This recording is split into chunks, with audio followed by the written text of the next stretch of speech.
Friends, B2H classes के online YouTube channel में आप सभी का एक बार फिर से हार्दिक स्वागत है।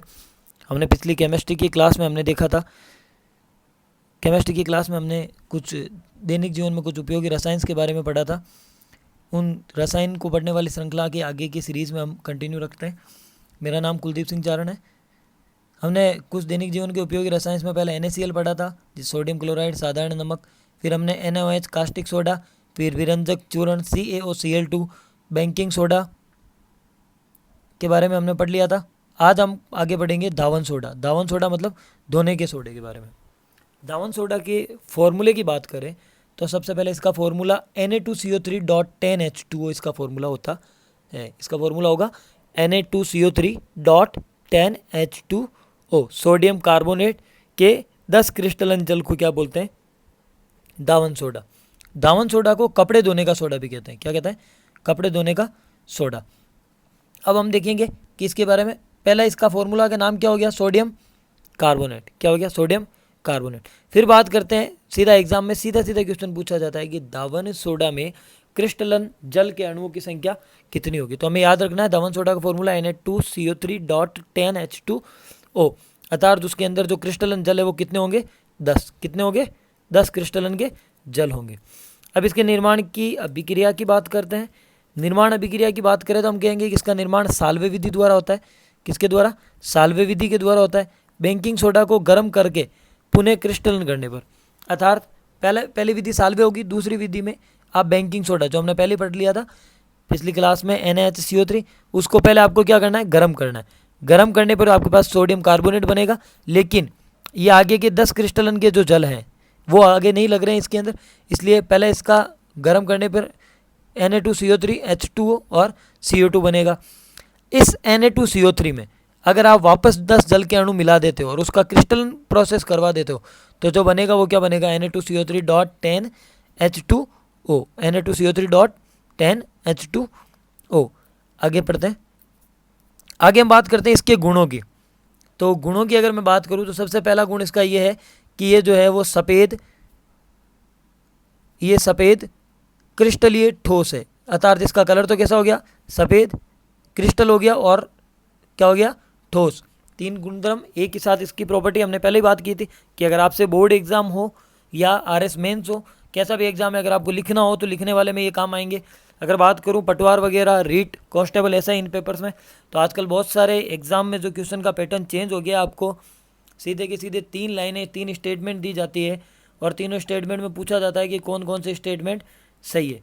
उन कौन कौन से स्टेटमेंट सही वाले प्रोसेस में ये बहुत इंपॉर्टेंट हो जाते हैं ये चीज़ें पढ़ना, क्योंकि उसके अंदर सीधा दे दिया जाएगा आपको कि सफ़ेद क्रिस्टलीय ठोस है या नहीं है। फिर हम बात करते हैं कि जल में विलयता के बारे में।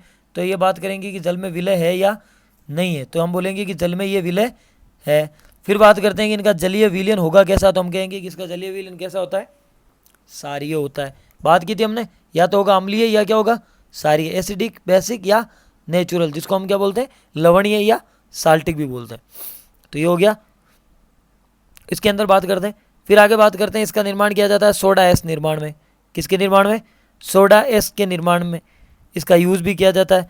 अब सोडा एस का निर्माण क्या होगा? देखो, Na2CO3 का यूज़ करोगे जिसमें 10 क्रिस्टलन जल है। अगर इसको 373 केल्विन, के का मतलब होता है केल्विन, 373 केल्विन ताप जो होता है उससे अधिक आप टेम्परेचर दोगे तो Na2CO3 बनेगा। ये जो Na2CO3 है ये अलग हो जाएगा और इस अलग से हुए Na2CO3 को भी क्या कहते हैं? Soda S. सोडा एस कहते हैं। फिर बात करते हैं इसके यूज़ की। तो इसके यूज़ की बात करें तो इसके यूज़ में हम देखें सबसे पहले कि इसका उपयोग जो है वो धुलाई और सफाई में, जो इसके नाम में ही है, हमें पता है, हमने पहले इसका नाम पढ़ा है। क्या है इसका नाम? धोने का सोडा। तो धोने का सोडा मतलब धुलाई और सफाई में। एक चीज़ जो मैंने आपको सबसे पहले बताई थी, आपको सारे में ये नाम लिखने हैं प्रयोगशाला अभिकर्मक के रूप में। प्रयोगशाला में अभिकर्मक के रूप में। एक यूज इसका देखते हैं, ये अपमार्जक के रूप में। अपमार्जक को इंग्लिश में बोलते हैं डिटर्जेंट। क्या बोलते हैं? डिटर्जेंट। डिटर्जेंट नाम से आप समझ गए होंगे, डिटर्जेंट के रूप में। फिर है इसका यूज किया जाता है कास्टिक सोडा, बेकिंग पाउडर, कांच, साबुन, बोरेक्स, इनके निर्माण में। चाहे कास्टिक सोडा हो, बेकिंग पाउडर हो, कांच हो, साबुन हो या बोरेक्स हो, इनके निर्माण में उसका उपयोग किया जाता है। फिर बात करते हैं कि कौन कौन सी इंडस्ट्री में इसका यूज़ होता है। तो हम देखेंगे कागज़ उद्योग, पेंट, पेंट मतलब कलर वाला उद्योग, कलर उद्योग या वस्त्र उद्योग, इन सब में किसका यूज किया जाता है, इन सब में यूज किया जाता है। फिर आगे बात करते हैं, ये हो गया आपके धोने का सोडा या दावन सोडा। इसके बाद में अगला हम बात करते हैं प्लास्टर ऑफ पेरिस, जिसको बोलते हैं POP, plaster of Paris. Mostly exam में आपको प्लास्टर ऑफ पेरिस नाम नहीं मिलेगा, आपको मोस्टली नाम क्या मिलेगा इसका, POP। प्लास्टर ऑफ पेरिस का फॉर्मूला क्या होता है, सबसे पहले देखते हैं, कैल्शियम सल्फेट का अर्ध हाइड्रेट, इसको बोलते क्या है, कैल्शियम सल्फेट का अर्ध हाइड्रेट। अर्ध मतलब हाफ, आधा, हाइड्रेट मतलब H2O, कैल्शियम सल्फेट मतलब CA, कैल्शियम हो गया, SO4 का मतलब होता है सल्फेट, तो कैल्शियम सल्फेट का अर्ध हाइड्रेट। अब बात करते हैं कि इसका नाम POP क्यों पड़ा। तो POP इसका नाम पड़ने का कारण ये है कि फ्रांस की राजधानी जो पेरिस थी, फ्रांस की राजधानी जो पेरिस है, प्लास्टर ऑफ पेरिस नाम यूज़ है ना, पेरिस वर्ड है, ये पेरिस वर्ड कहाँ से लिया गया है, तो हम कहेंगे फ्रांस की राजधानी जो पेरिस थी, पेरिस में सबसे पहले जिप्सम को गर्म करके इसका निर्माण किया गया था। तो जिप्सम को गर्म करके, आगे हम पढ़ेंगे जिप्सम क्या होता है, जिप्सम को गर्म करके सबसे पहले इसका निर्माण कहाँ किया गया था, पेरिस। पेरिस मतलब फ्रांस की राजधानी में, इसलिए इसका नाम भी क्या पड़ गया, प्लास्टर ऑफ पेरिस। फिर बात करते हैं, फिर हम आगे देखेंगे कि इसका निर्माण की जो रिएक्शन है वो देख लेते हैं पहले। CaSO4.2H2O, वहाँ याद रखना, वहाँ आधा है, हाफ है, और यहाँ क्या है, दो, डबल, ट्वाइस, कैल्शियम सल्फेट का दोहरा हाइड्रेट .2H2। इसको अगर आप 393 केल्विन पे ताप के पर गर्म कर देते हैं तो कैल्शियम सल्फेट का अर्ध हाइड्रेट बचता है, इसमें से 1.5 डेढ़ जो है वो बाहर निकल जाता है। रिएक्शन को सेटिस्फाइड करने पर 2CaSO4.2H2O को 393 केल्विन टेम्परेचर पर गर्म करने पर 2SO4.12H2O प्लस 3H2O। यहाँ पे जो आपके CaSO4.12H2O बन रहा है, ये आपका क्या हो गया, POP। फिर हम आगे बात करते हैं कि POP जो होता है, इसको अगर आप गर्म करते हो तो क्या होता है। तो अगर आप इस POP को गर्म करते हो तो POP को, ये मार्क मैंने पहले ही बताया था किसका होता है, टेम्परेचर का, ताप का। अगर आप POP को गर्म करते हो तो इससे डेड ब्रंट प्लास्टर बनता है, अर्थात मृत तापित प्लास्टर बनता है। मृत तापित प्लास्टर का मतलब क्या होता है, तापित मतलब टेम्परेचर, मृत मतलब लगभग मरा हुआ, जिसका यूज़ बहुत ही कम होता है, और प्लास्टर मतलब प्लास्टर ऑफ पेरिस जो हमने पहले ही पढ़ा था, वो इसकी प्रॉपर्टी के नाम पे इसका नाम पड़ा है। अब आगे बात करते हैं POP के गुण के बारे में। POP के गुण की अगर बात करें तो POP के गुणों में पहला गुण है ये श्वेत चिकना ठोस है। क्या है, श्वेत चिकना ठोस है, कलर इसका सफ़ेद हो गया, इसकी प्रॉपर्टी में चिकनापन आ गया और ठोस हो गया। फिर बात करते हैं जल में मिलाने पर ये 15 से 20 मिनट बाद ठोस और कठोर हो जाता है। जल में मिलाने पर ये क्या हो जाता है, ठोस और कठोर हो जाता है। इसका यूज़ हम आगे देखेंगे कि 15-20 मिनट में भिगाने पर ये ठोस और कठोर होता है, ये क्यों किया जाता है ये भी आगे देखेंगे। तो ये क्यों किया जाता है ये देख लेते हैं, कैसे किया जाता है ये प्रोसेस पहले देख लेते हैं। CaSO4 का .12H2O ये वाला जो है, इसमें जल मिलाने पर 3H2O मिलाने पर जो CaSO4.2H2O बनता है, अर्थात जिप्सम, वही पीछे वाली रिएक्शन अगर उल्टी कर दी जाए तो, वो रिएक्शन अगर उल्टी कर दी जाए, रिवर्स कर दी जाए, तो ये जो जिप्सम बनेगा इसका यूज़ मेनली किया जाता है। कहाँ किया जाता है, देखो, टूटी हड्डियों को जोड़ने पर प्लास्टर के रूप में। हमने देखा होगा जब किसी का हाथ टूटता है तो उसके ऊपर, हाथ के ऊपर फ्रैक्चर हो जाता है, तो उसको हड्डी को स्थिर करने के लिए उसके हाथ पर वाइट कलर का प्लास्टर लगाया जाता है। जो वाइट कलर का प्लास्टर लगाया जाता है, उस प्लास्टर को ही प्लास्टर ऑफ पेरिस कहते हैं। कैसे हुआ वो प्लास्टर ऑफ पेरिस, जब वो हमारे हाथ पे लगाते हैं तो लगाते टाइम वो एक लिक्विड फॉर्म में लगाया जाता है। जो आपकी हाथ के ऊपर जो पट्टी बांधी जाती है उसके ऊपर लिक्विड फॉर्म में उसको लगाया जाता है। लेकिन हमने देखा है कि जल में मिलाने पर 15 से 20 मिनट बाद वो क्या हो जाता है, ठोस और कठोर हो जाता है। हमने देखा था, ये देखो यहाँ प्रॉपर्टी, 15 से 20 मिनट बाद ये क्या हो जाएगी, कठोर हो जाएगी। तो जब लगाते हैं तब तो वो नॉर्मल वे में रहती है, लेकिन थोड़ी देर बाद वो क्या हो जाएगी, कठोर हो जाएगी। क्या हो जाएगी, कठोर। फिर बात करते हैं इसका यूज़ और कहाँ होता है, तो इसका यूज़ होता है भवन के निर्माण में, घरों के निर्माण में भी इसका यूज़ होता है। फिर अगला बात करते हैं, ये भवन निर्माण में आप लोग समझ गए होंगे, आपके घरों में भी प्लास्टर का यूज़ किया जाता होगा। घर पे बोलते हैं ना कि इसकी दीवार पे प्लास्टर किया हुआ है या नहीं किया हुआ, वो प्लास्टर यही प्लास्टर है। फिर बात करते हैं दंत चिकित्सा में। दंत चिकित्सा में जब आपके जो नकली दांत या डुप्लीकेट दांत लगाए जाते हैं, तब उनको लगाने से पहले जो आपके दांतों की जो साइज़ का मापन किया जाता है, जब दांत की साइज़ ली जाती है तो साइज़ लेते टाइम इसका यूज़ किया जाता है। मूर्तियाँ और सजावटी सामान बनाने में भी इसका यूज़ किया जाता है, और अग्निशय पदार्थ के रूप में भी इसका उपयोग किया जाता है। फिर हम बात करते हैं, ये आपके कुछ इंपॉर्टेंट कंपाउंड्स हो गए। अब इसके अलावा भी कुछ कंपाउंड्स है, क्योंकि मोस्टली एग्जाम में जो सवाल आपके जो सिलेबस में जो किसी भी एग्जाम में सवाल पूछे जाते हैं उसमें 80% के अप्रोक्स जो है वो सीधे क्वेश्चन पूछे जाते हैं, आपकी बुक से पूछे जाते हैं, चाहे वो बुक एनसीईआरटी की हो या आरबीएसई बोर्ड की बुक्स हो, उनमें से पूछा जाता है। लेकिन सारे क्वेश्चन वहाँ से नहीं पूछे जाते, इसलिए मैंने कुछ अदर बुक्स से भी, अन्य बहुत सारी बुक्स है जैसे लक्ष्य राजस्थान की बुक्स में भी पटवार हो चाहे रीट वगैरह हो, इन सब में भी ये इंक्लूड है। साथ ही साथ एनसाइक्लोपीडिया जो सबसे ज़्यादा चलने वाली बुक है मोस्टली किसी भी एग्ज़ाम हो, चाहे आईएएस आरएस हो चाहे पटवार हो। जैसे आप लोग अरिहंत का नाम लेते हो, अरिहंत की तरह ही अगर सबसे बड़ी सबसे ज़्यादा यूजेबल जो बुक है, सबसे ज़्यादा इंपॉर्टेंट और अच्छी बुक जो है वो है एनसाइक्लोपीडिया। उस एनसाइक्लोपीडिया की बुक से मैंने कुछ फैक्ट्स भी उठाए हैं या कुछ अदर कंपाउंड्स भी देखे हैं। हमारे जो नोट्स हैं वो कुछ जयपुर जोधपुर की अच्छी कोचिंग्स के नोट्स हो या कुछ अच्छी बुक्स हो, सबको एक साथ कंक्लूड करके बनाए गए हैं। हम देखते हैं अगला ग्लोबर साल्ट। क्या है अगला कंपाउंड? ग्लोबर साल्ट, मतलब Na2SO Na2SO4 dot 10H2O Na2SO4 dot 10H2O जिसको अपन क्या बोलते हैं? Glauber salt. Glauber salt. अब इसके यूज़ की बात करते हैं, तो इसके यूज़ कहाँ होता है? जल ग्लास में। जल ग्लास का मतलब वाटर ग्लास, वाटर से ग्लास। वाटर ग्लास का मतलब क्या होता है? ऐसा ग्लास जिसमें आपको ऐसा लग रहा होगा कि ये ट्रांसपेरेंट है और इसके अंदर पानी टिका हुआ है, वो बोलते हैं वाटर ग्लास। कागज, दवा, अपमार्जक निर्माण में, कागज हो या दवा हो या अपमार्जक हो, उनके निर्माण में इसका यूज किया जाता है।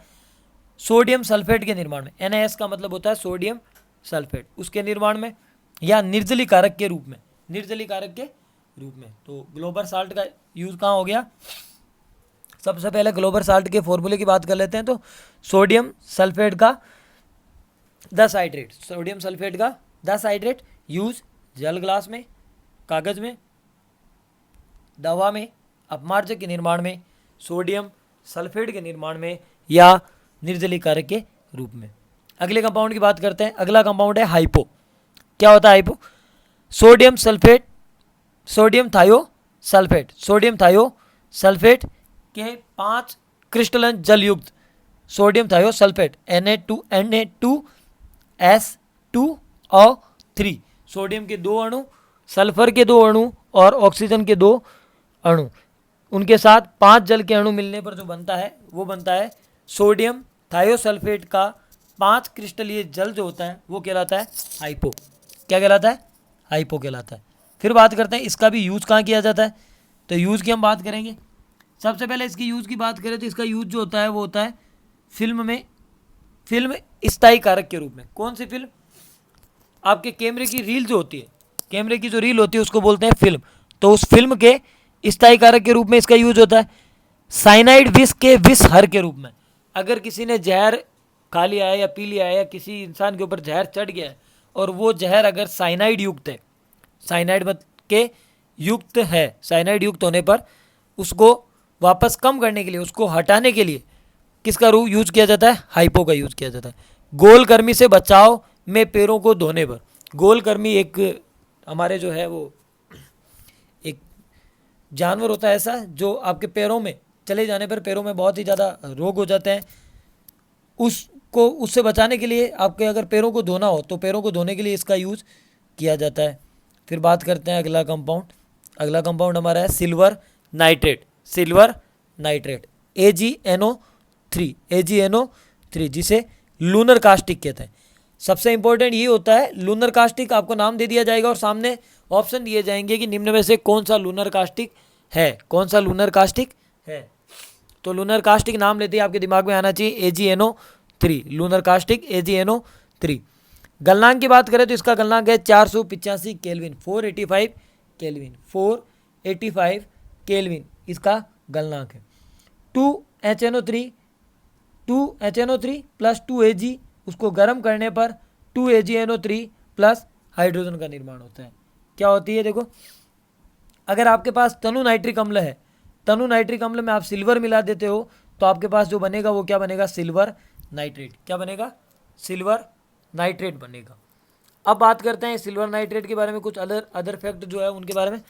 तो पहला फैक्ट है कि ये जल में अति विलयशील है। जल में क्या है? अति विलयशील है। जल में अति विलयशील है। त्वचा, कागज और कपड़े को काला कर देता है।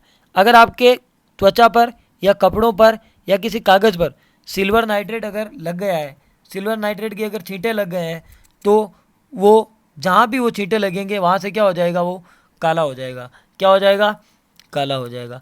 उच्च ताप पर अपघटित हो जाता है। अगर टेम्परेचर बहुत ही ज़्यादा हाई है तो सिल्वर नाइट्रेट टूट जाएगा, AgNO3 टूट जाएगा, अपघटित हो जाएगा। AgNO3 में यदि आप HCl मिला देते हो सिल्वर नाइट्रेट में, जिसे आप लूनर कास्टिक कहते हैं, अगर उसके अंदर हाइड्रोक्लोरिक अम्ल या धातु क्लोराइड मिला देते हो तो सिल्वर क्लोराइड का श्वेत अवक्षेप बन जाता है। अवक्षेप क्या होता है? अवक्षेप का मतलब होता है किसी भी पदार्थ के पेंदे पे जो चीज़ जमती है उसको बोलते हैं अवक्षेप। तो श्वेत अवक्षेप बन जाएगा सिल्वर क्लोराइड का। किसका? सिल्वर क्लोराइड का श्वेत अवक्षेप बन जाएगा। आगे बात करते हैं इसकी यूज़ की। यूज़ के अंदर हम देखेंगे सबसे पहला यूज़ जो मैंने आपको पहले ही बता दिया था, ये लाइन तो फिक्स लिखनी है आपको सभी जगह, प्रयोगशाला अभिकर्मक के रूप में। सिल्वर के अन्य यौगिक के निर्माण में सिल्वर नाइट्रेट का यूज़ करके अदर जितने भी सिल्वर के कंपाउंड बनते हैं उन सारे कंपाउंड्स के बारे में आप यहाँ से जान सकते हैं। इससे किसी भी सिल्वर कंपाउंड का निर्माण कर सकते हैं। क्यों कर सकते हैं? वो रिएक्शन हमने पहले पढ़ी थी कि ये अपघटित होता है। अपघटित होने का मतलब ये सिल्वर और नाइट्रेट दोनों में अलग अलग बन जाता है। तो जिस कंपाउंड में भी आपको सिल्वर की ज़रूरत हुई, सिल्वर नाइट्रेट को गर्म किया, गर्म करते ही सिल्वर अलग हो गया, नाइट्रेट अलग हो गया, नाइट्रेट को नाइट्रेट की जगह काम में ले लो और सिल्वर को सिल्वर की जगह काम में ले लो। फिर हम बात करते हैं, अब देखना ये जो है सिल्वर नाइट्रेट जो है ये अभी सबसे ज़्यादा इंपॉर्टेंट है। क्यों इंपॉर्टेंट है? वर्तमान में जो है कोरोना महामारी चल रही है, हमें पता है सबको।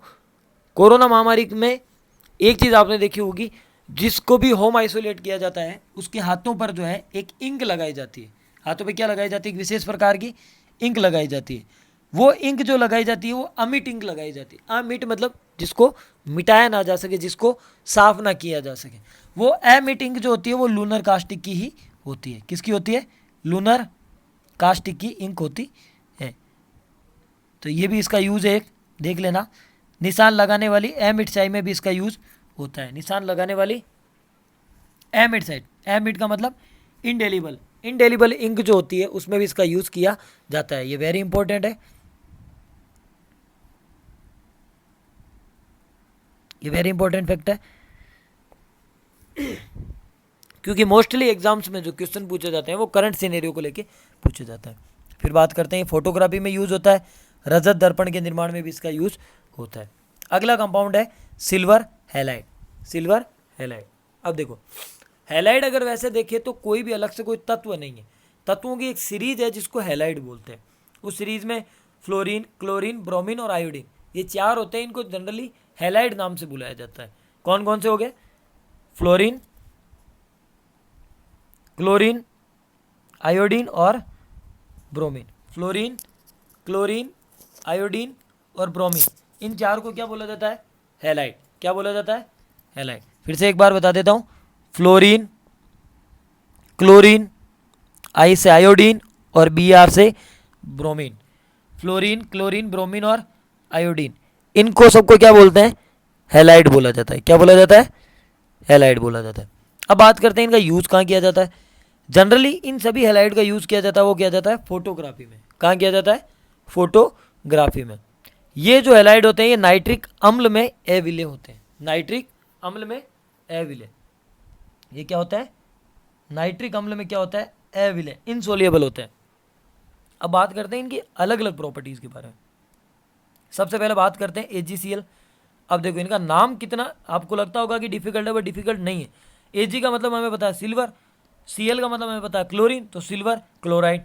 Ag का मतलब सिल्वर, Br का मतलब ब्रोमीन, तो सिल्वर ब्रोमाइड। Ag का मतलब सिल्वर, I का मतलब आयोडीन, तो सिल्वर आयोडाइड। अब देखिए सिल्वर आयोडाइड जो है वो गहरा पीला होता है। सिल्वर आयोडाइड का कलर कैसा होता है? गहरा पीला, गहरा पीला, dark yellow. AgBr silver bromide की बात करूँ तो इनका कलर क्या होता है? हल्का पीला, लाइट येलो, लाइट येलो। फिर बात करते हैं सिल्वर क्लोराइड, तो ये रंगहीन क्रिस्टलीय यौगिक होता है, रंगहीन क्रिस्टलीय यौगिक होता है। तो इनकी एक सीरीज याद रखना, fluorine, chlorine, bromine, iodine, fluorine, chlorine, bromine, iodine. Fluorine not have more fact about it, Cl chlorine, chlorine रंगहीन, ब्रोमीन तक पहुंचे थोड़ा सा हल्का पीला कलर आया, और आयोडीन तक पहुंचते पहुंचते वो कलर क्या हो गया, गहरा हो गया। आयोडीन तक पहुंचते पहुंचते वो कलर क्या हो गया, गहरा हो गया। तो हमें पता चल गया ये हल्का पीला और ये गहरा पीला, हल्का पीला और गहरा पीला, और ये क्या है, रंगहीन। यहाँ रंगहीन था, यहाँ तक पहुंचे हल्का सा कलर आया इसलिए हल्का पीला, आगे पहुंचे तो थोड़ा और गहरा हो गया, गहरा पीला। तो ये याद हो गया। इस प्रकार हमने इस सीरीज में बहुत सारे कंपाउंड्स पढ़ लिए हैं, जितने भी इंपॉर्टेंट कंपाउंड्स थे, चाहे वो NaCl, NaOH, CaOCl2 विरंजक चूर्ण। एक चीज़ और, इसके बारे में बहुत सारी जगह फैक्ट गलत दिए हुए हैं, मैंने एक बुक में भी देखा था, उस बुक के अंदर यहाँ 1093 केल्विन भी दिया हुआ है, बट हमें NCERT और राजस्थान बोर्ड की बुक्स को फॉलो करना है, इसलिए राजस्थान बोर्ड की बुक्स में जो है वो 1081 ही डाटा दिया हुआ है, 1081 केल्विन ही डाटा दिया हुआ है, ये याद रखिएगा। तो ये कंपाउंड्स हमने पढ़ लिए। अगली क्लास में भी कुछ अलग से टॉपिक्स उठाने की कोशिश करेंगे जो आपके एग्ज़ाम के सिनेरियो से बहुत ज़्यादा इंपॉर्टेंट है। अगर ये वीडियो आपको अच्छी लगी हो तो इसको लाइक कीजिएगा, कमेंट कीजिएगा, शेयर कीजिएगा, और हमारे B2H चैनल को जो आप सब लोग सब्सक्राइब कीजिएगा।